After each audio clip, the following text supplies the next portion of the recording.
এখন খোলা ঠিক হবে না, মাঝমাঝে কেউ দেখে ফেললে আবার বিপদ হতে পারে, লোকে জানলে হিতে বিপরীত হতে পারে। তার চেয়ে বরং এই গামছায় প্যাঁচায় বাড়িতে নিয়ে যায়, শান্তি মতো ঘরে গিয়েই দেখবো ভিতরে কি আছে।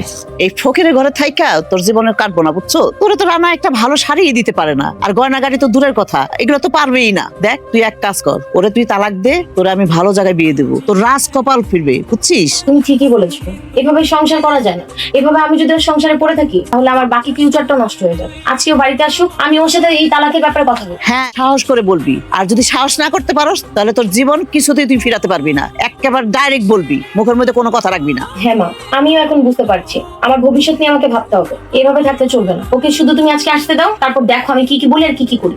মা আসসালামু আলাইকুম, ভালো আছেন? ওয়ালাইকুম আসসালাম। এই যে আইছে অপদার্থ, নিজে তো চলতে পারে না, আবার সাথে করে আমার মেয়েটারই নিয়েছে। আমার মেয়েটার জীবনটাই ধ্বংস করে ফেলছে। শোনো, কামাই রোজগার তো তোমার কিছুই নাই, তুমি আমার মেয়েটাকে কিভাবে চালাবে বলো তো? তুমি আমার মেয়েটাকে কেন বিয়ে করেছিলে? মা একটা কথা কই, টাকা পয়সা সুখ আসে না, সুখ হচ্ছে মনের ব্যাপার। আমি আমার সংসারটাকে আগলে রাখার জন্য হাড় ভাঙা কষ্ট করতেছি, মনের শান্তি হচ্ছে বড় বিষয়। মা আমি আমার মনের দিক দিয়ে অনেক শান্তিতে আছি, অনেক সুখে আছি, আমার সংসারটা অনেক সুখের আছে। আপনার মেয়ে যদি মনে করে সে সুখে নাই, সেটা তার ভুল ধারণা। আপনার মেয়ের সাথে তো আমি কখনো খারাপ ব্যবহার করি না, ওরে অনেক সুন্দর করে ওর সাথে কথা বলি, অনেক ভালো রাখতে চেষ্টা করি, সুখে থাকতে চেষ্টা করি, দুজনের সংসারটা যেন সুখের হয়।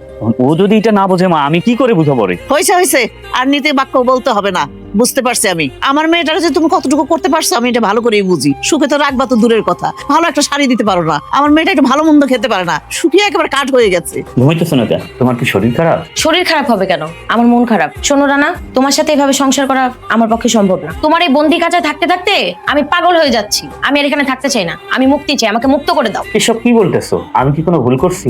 আমি তো তোমার সুখে রাখার জন্য আমার সাধ্য মতো চেষ্টা করে যাচ্ছি। তোমার সাধ্যের সীমা অনেক কম রানা, আমি তোমার কাছ থেকে মুক্তি চাই। আমি তোমাকে ডিভোর্স দিব, আর কাল সকালে বাড়ি থেকে একেবারে চলে যাবো। ডিভোর্স দিবা? তোমার এই কথাটা বলতে একবার বুক কাঁপলো না? বিয়ের সময় তো তুমি ওকে ঠিকই বলছিলা সুখে দুঃখে সবসময় একসাথে থাকবা, আজকে আমার অভাব দেখে আমার সাইডে তুলে দিতে চাচ্ছ। আচ্ছা বাপি একটা কথা বলো তো, এই শাড়ি গয়না কি ভালোবাসার কাছে তুচ্ছ?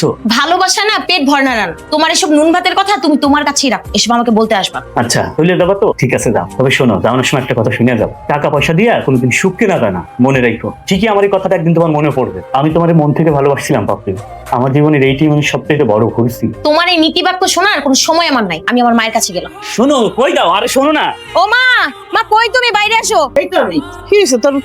আমি ঘুম থেকে উঠে এলাম। কি শুনতে চাও কি হয়েছে? হ্যাঁ। এই বাড়িতে থাকা মানে ছোট লোকটার সাথে সংসার করা। এই ছোট লোকটার আমি একটু ভালো থাকার কথা বলছিলাম, ও আমার কি বলে জানো?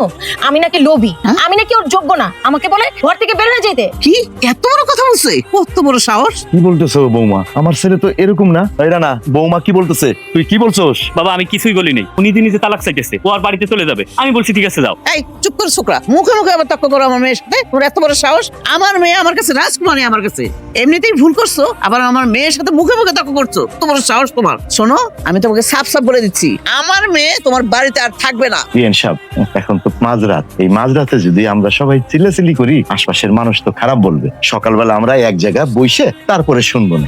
আপনি আমার এই কথাটা একটু বুঝেন বিয়েন সাহেব। দেখেন, আমাদের ভালো আমাদেরকে বুঝতে দেন, আপনাদের মতো ছোট লোকদের কথা আমাদের শোনার প্রয়োজন নেই। অনেক হয়েছে, এবার থামেন। আপনারা বড় তাই সম্মান করি, সম্মান করি বিধায় বুঝেন না যে আমরা অন্যায়ের প্রতিবাদ করতে পারি না। তুমি আমার মায়ের মুখে মুখে তর্ক করছো, তুমি তো আস্ত একটা বেয়াদব।